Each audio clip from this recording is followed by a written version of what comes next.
Good morning বন্ধুরা, আরেকটা ভিডিওতে তোমাদের প্রত্যেককে স্বাগত। আর আজকে আমরা ছিলাম, আগের ভিডিওতে দেখিয়েছো, জয়দেবে, মানে বীরভূমের যে কেন্দুলির জয়দেব মেলা, জয়দেবের কেন্দুলির মেলা থেকে আজকে আমরা বেরিয়েছি এবং বেরিয়ে আমরা চলে যাব হচ্ছে রামপুরহাট তারাপীঠে। আর অবশ্যই মা তারা দর্শন করব। ভিডিওটা দেখতে থাকো। জয়দেব থেকে রামপুরহাট যাবো কীভাবে সেটা টোটাল ডিটেলস এখান থেকে পেয়ে যাবে।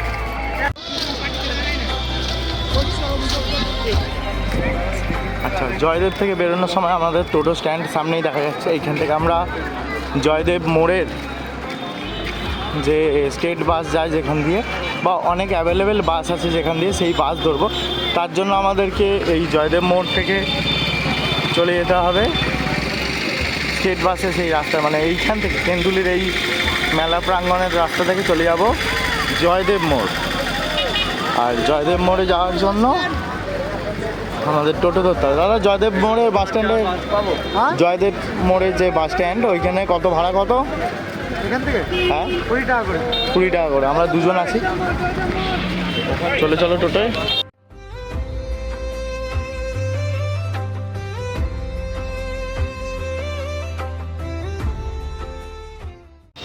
আচ্ছা, আমি নেমে পড়লাম সিউড়ি বাস স্টপেজ। আর সিউড়ি বাস স্টপেজ থেকে বাস ধরবো, বাস ধরে চলে যাবো রামপুরহাট।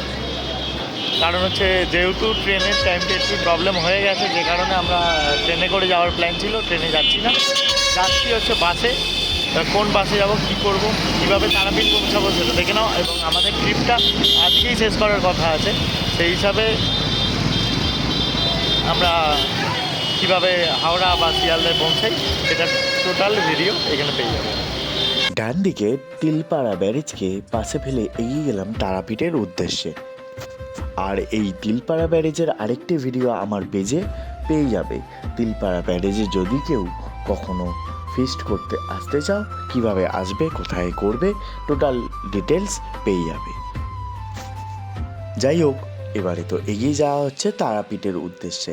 দুপাশে সুন্দর মনোরম পরিবেশ দেখতে দেখতে বেশ যেতে ভালোই লাগছে। তারাপীঠ মন্দির আমি যতবারই এসেছি ততবার ট্রেনে করেই এসেছি, এই প্রথম যাচ্ছি বাসে করে। তাও আবার জয়দেব কেন্দুলির মেলা ঘুরে আমরা যাচ্ছি তারাপীঠ মা তারার দর্শনে। মা তারা সবাইকে দর্শন দেন না, মা তারার কৃপা না হলে কেউ দর্শন পান না। মা তারার আজকে হয়তো আমাদের কৃপা করেছেন, তাই জন্যেই আজকে পৌঁছে যাচ্ছি সুদূর বীরভূমের তারাপীঠে।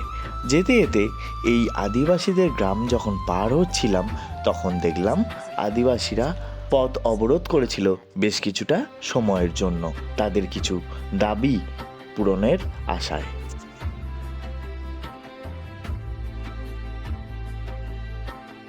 অ্যাট লাস্ট তারাপীঠ এসে পৌঁছাতে পারলাম।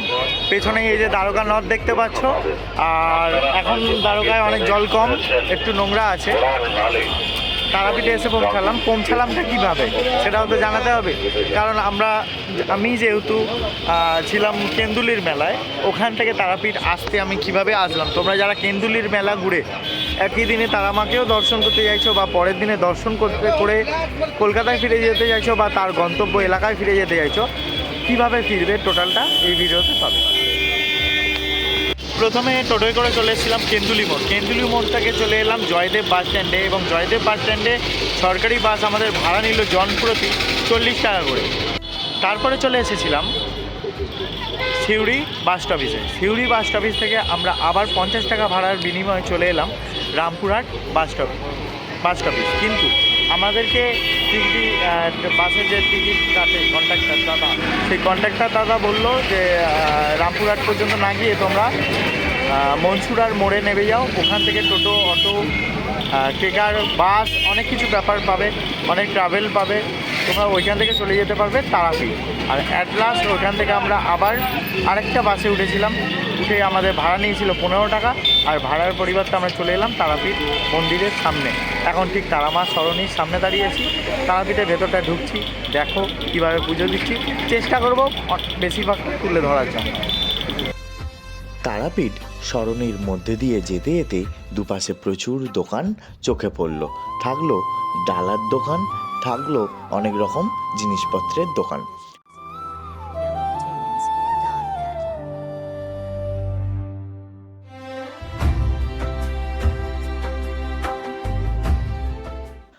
আমি যখন মন্দিরে প্রবেশ করছিলাম তখন সবে দুপুর হয়েছে, তাই জন্য দেখলাম মায়ের ভোগ নিয়ে এক ভক্ত মন্দির থেকে ফিরে যাচ্ছেন তার বাড়ি বা হোটেলের উদ্দেশ্যে। আমিও দেরি না করে তাড়াতাড়ি পুজোর ডালি হাতে দাঁড়িয়ে পড়লাম লাইনে। আর ডান দিকে চোখে পড়ল জীবিত কুণ্ড খননের কাজ চলছে, পুকুরটিকে সংস্কার করা হচ্ছে। এই জীবিত কুণ্ড নিয়ে অনেক প্রচলিত ঘটনা আছে, যে ঘটনাগুলি মনে পড়তেই গায়ে কাঁটা দিয়ে উঠল। আর সবেমাত্র মা তারার মন্দির খোলাতে চারিদিকে জয় মা তারা, জয় মা তারা, জয় জয় তারা বলে সবাই ডেকে উঠল মাকে। খুব দ্রুত এগিয়ে যাবে, মায়ের কাছে খুব তাড়াতাড়ি পৌঁছে যাবে। মা সব মনস্কামনা প্রত্যেকের পূরণ করুক, প্রত্যেকে ভালো থাকুক, সুস্থ থাকুক, জয় তারা। মন্দিরের দেয়ালে যে দশমহাবিদ্যার যে 10টা রূপ, সেই রূপের মূর্তি বানানো আছে। আর প্রত্যেকটা মূর্তির পাশে সেই মূর্তির মন্ত্র লেখা আছে, কারণ লেখা আছে, সব কিছু লেখা আছে, কী কারণে পুজো হয়, মায়ের কী রূপ, সেই সব। আর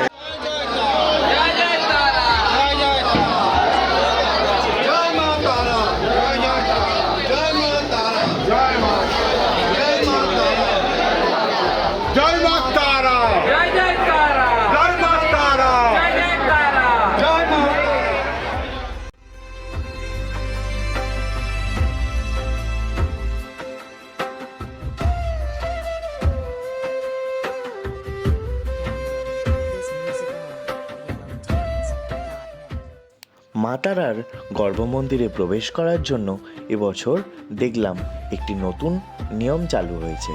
প্রত্যেককে তাদের ফোন বাইরে জমা রেখে তবেই গর্ভমন্দিরে প্রবেশ করতে অনুমতি দিচ্ছে পুলিশ প্রশাসন।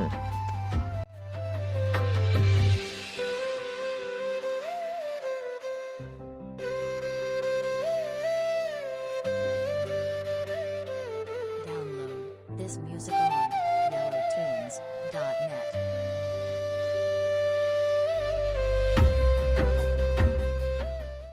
প্রথমে মা তারাকে পুজো দেওয়ার পরে চলে আসলাম চন্দ্রচূড় ভৈরবের মন্দির। প্রত্যেকটা শিব মন্দিরের বাইরেই ঠিক বসে থাকেন নন্দীজি। নন্দীজি তাকিয়ে থাকেন ভোলানাথের দিকে। তিনি বাবার কাছে সকল মনস্কামনা মনোবার্তা পৌঁছে দেন প্রত্যেকটা ভক্তর। যত দিন যাচ্ছে মা তারার মহিমা চারিদিকে ছড়িয়ে পড়ছে, তার জন্য মন্দির পরিসর অনেক বড় করতে হবে। তাই অনেক মন্দিরকে পিছনের দিকে এগিয়ে নিয়ে যাওয়া হয়েছে এবং মন্দির চত্বর বড় করার বা পরিসর করার কাজ চলছে। সামনেই দেখতে পেলাম সিদ্ধিবিনায়কের মন্দির।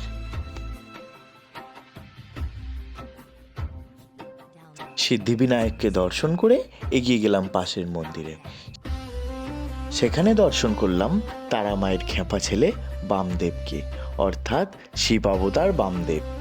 তিনি বসে আছেন পাশে তার কালু এবং ভুলুকে নিয়ে।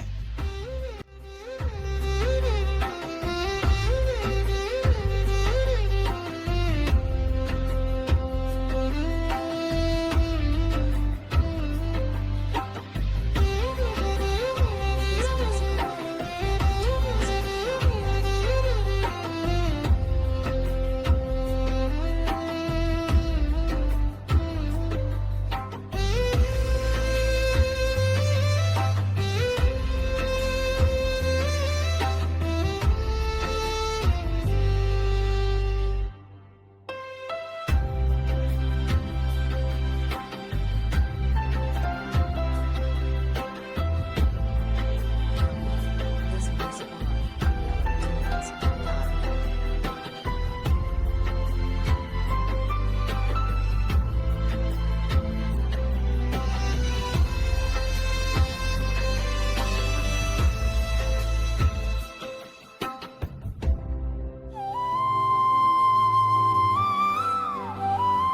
Download this music on yellowtunes.net.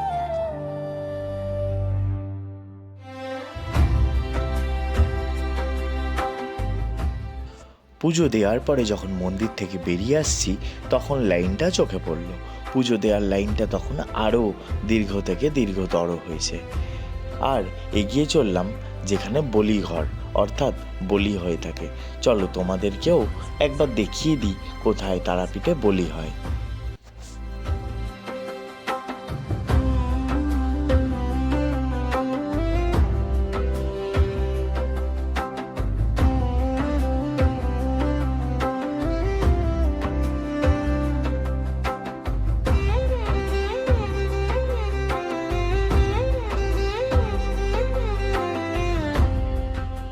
তারা মায়ের কাছ থেকে ফিরতে আর মন চায় না। যত সময় এগিয়ে যাচ্ছে তত মনে হচ্ছে মা তারাকে আরও একবার দর্শন করে আসি। যেই ভাবা সেই কাজ, এগিয়ে গেলাম নাট মন্দিরের দিকে। নাট মন্দির দিয়ে যাতে মা তারার আরেকবার দর্শন করে ফিরে যাই কলকাতার দিকে। নাট মন্দির দিয়ে কিন্তু ফোনের মাধ্যমে ছবি তুলতে পারবে তারা মার। তাই আর সেই লোভ সামলাতে না পেরে এগিয়ে গেলাম নাট মন্দিরের একদম সামনের দিকে, যাতে তোমাদেরকে মা তারার দর্শন করাতে পারি। প্রত্যেকে একটু নজর রাখো, মা তারার ঠিক দর্শন পাবে। মা তারা যে কাউকে ফেরান না, তিনি যে কৃপাময়ী, তিনি যে দয়াময়ী, তাই তো তিনি মা তারা, সবার মনের তারা মা। This music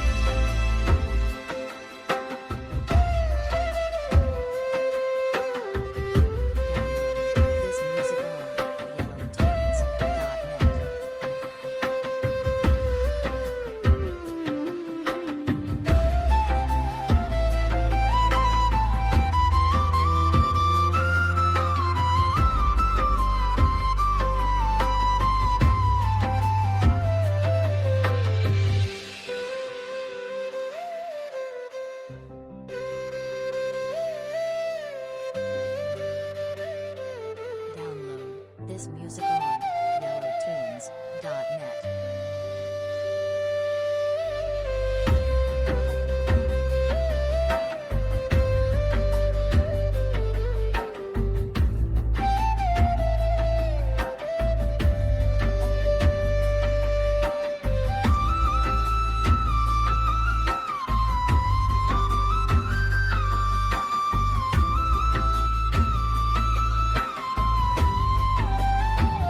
This music on yellowtones.net.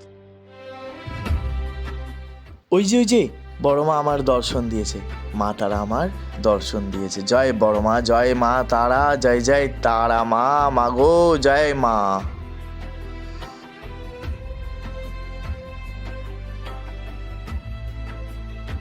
শেষবারের জন্য মা তারার দর্শন করে বাড়ির পথে রওনা দেব। মনটা ভরে গেল। জয় মা তারা, জয় জয় তারা মা। This music on yellowtones.net. This music on yellowtones.net.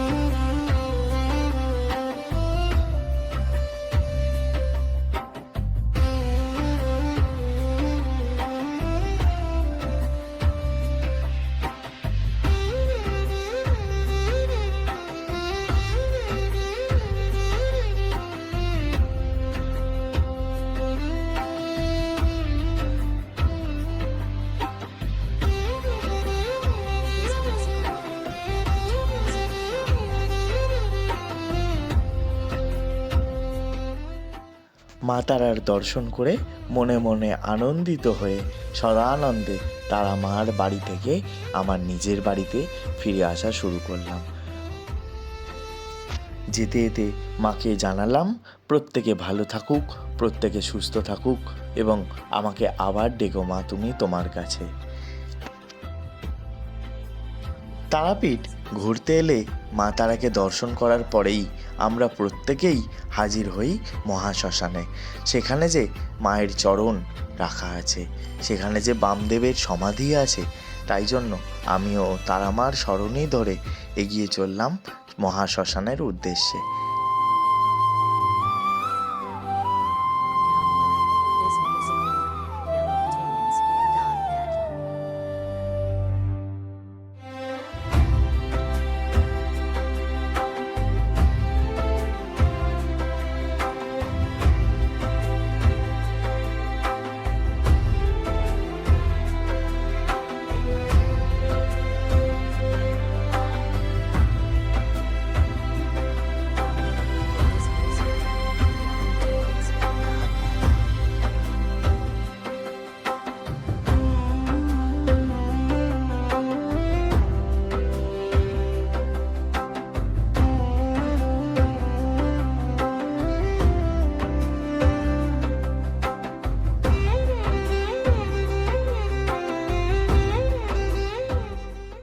ওই যে বাঁদিকে যে বড় গাছটি দেখা যাচ্ছে ওরই নিচ থেকে অর্থাৎ বাঁদিক দিয়েই আমরা ঢুকবো মহাশ্মশানের দিকে।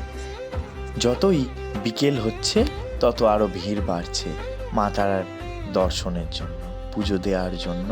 অনেকে আবার অপেক্ষা করবেন সন্ধ্যা আরতি দেখার জন্য। সে যে এক অপূর্ব দৃশ্য, তোমাদেরকেও চেষ্টা করব কখনো মা তারার সন্ধ্যা আরতি দর্শন করানোর।